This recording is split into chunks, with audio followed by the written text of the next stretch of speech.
Assalamualaikum warahmatullahi wabarakatuh. Baik, pada kesempatan kali ini kita akan membahas materi tentang peran teknologi pendidikan dalam manajemen lembaga pendidikan. Jadi, teknologi pendidikan ini telah menjadi bagian integral atau satu kesatuan dalam manajemen lembaga pendidikan modern. Nah, integrasi teknologi dapat meningkatkan efisiensi, efektivitas, dan kualitas pendidikan. Nah, baik, untuk selanjutnya kita akan memahami tentang konsep-konsep teknologi pendidikan. Nah, apa saja konsep-konsepnya itu? Yang pertama kita harus mengetahui pengertiannya, tujuan dan manfaat. Nah, adapun pengertian dari teknologi pendidikan ialah teknologi pendidikan merujuk pada penggunaan teknologi untuk meningkatkan proses pembelajaran dan manajemen pendidikan. Tujuannya ialah atau tujuan utamanya adalah untuk menciptakan lingkungan belajar yang lebih interaktif, efektif, dan menarik bagi siswa. Serta manfaat yang ditawarkan adalah meliputi peningkatan aksesibilitas, personalisasi, pembelajaran, kolaborasi, dan efisiensi. Selanjutnya, integrasi teknologi dalam proses pembelajaran. Nah, adapun integrasi-integrasinya yakni yang pertama adalah platform pembelajaran. Jadi, platform pembelajaran ini seperti Moodle, Google Classroom, dan Edmodo memungkinkan guru untuk mengelola kelas, membangun materi, dan memberikan tugas. Nah, kemudian ada yang namanya sumber daya digital. Video di mana diantaranya ialah video edukatif, animasi, dan simulasi interaktif dapat meningkatkan pemahaman konseptual dan memotivasi siswa. Dan kemudian teknologi asistensi, yakni merupakan alat bantu seperti aplikasi pengelola kata, spreadsheet, dan presentasi membantu siswa dalam tugas-tugas akademik. Selanjutnya, manajemen sumber daya berbasis teknologi. Nah, apa-apa saja manajemen sumber daya berbasis teknologi? Yang pertama ada sistem informasi manajemen. Nah, apa itu sistem informasi manajemen? Yakni sistem informasi manajemen ini membantu lembaga pendidikan dalam mengelola data siswa, staf, keuangan, dan aset dengan lebih efisien. Yang kedua adalah sistem informasi akademik. Nah, jadi sistem informasi akademik ini memungkinkan akses real time terhadap data akademik seperti nilai, jadwal, dan kehadiran. Yang ketiga, ada yang namanya sistem pengelolaan perpustakaan. Nah, jadi sistem ini memungkinkan pencarian dan peminjaman buku-buku secara online, meningkatkan aksesibilitas dan efisiensi. Yang keempat adalah platform komunikasi internal.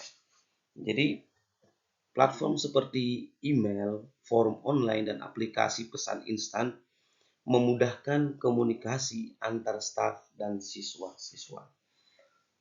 Selanjutnya yang akan kita bahas tentang perencanaan strategi lembaga pendidikan berbasis teknologi. Yang pertama adalah yang namanya analisis kebutuhan. Jadi dalam analisis kebutuhan ini kita harus mengidentifikasi kebutuhan teknologi berdasarkan visi misi dan tujuan lembaga. Yang kedua, kita harus merumuskan strategi, di mana kita harus mengembangkan strategi integrasi teknologi yang efektif dan sesuai dengan sumber daya lembaga. Yang ketiga, implementasi, yakni menerapkan strategi yang telah dirumuskan termasuk pelatihan staf dan pengadaan teknologi. Yang terakhir, tentunya harus ada yang namanya evaluasi dan peningkatan. Jadi evaluasi ini memiliki dampak integrasi teknologi dan membuat penyesuaian untuk meningkatkan efektivitas. Baik, selanjutnya kepemimpinan dan pengambilan keputusan berbasis data. Nah, jadi di era sekarang ini ada yang namanya kepemimpinan dan pengambilan keputusan yang berbasis data, di mana Kepemimpinan tersebut yang pertama kita harus menganalisis data dulu. Jadi informasi tentang kinerja siswa, staf, dan operasional lembaga. Nah, itu maksudnya analisis data. Kemudian yang kedua, pengambilan keputusan. Jadi data sebagai dasar untuk membuat keputusan yang terinformasi dan strategis. Yang ketiga, evaluasi program. Jadi evaluasi program ialah atau evaluasi keberhasilan program dan intervensi berdasarkan. Selanjutnya, pengembangan kompetensi sumber daya manusia, di mana untuk mengembangkan semua atau mengembangkan kompetensi SDM, yakni harus memiliki beberapa tahap. Yang pertama, ada yang namanya pelatihan teknis, yakni pelatihan tentang penggunaan teknologi pendidikan, platform pembelajaran, dan perangkat lunak. Yang kedua, pengembangan pedagogi, pelatihan tentang metode pembelajaran berbasis teknologi dan desain pembelajaran online. Yang ketiga, ada yang namanya keterampilan digital. Pengembangan keterampilan digital seperti coding, multimedia, dan desain web. Selanjutnya, yakni tantangan dan peluang masa depan. Yakni ada yang namanya kesenjangan digital, di mana kita mempromosikan akses internet dan perangkat teknologi untuk semua siswa.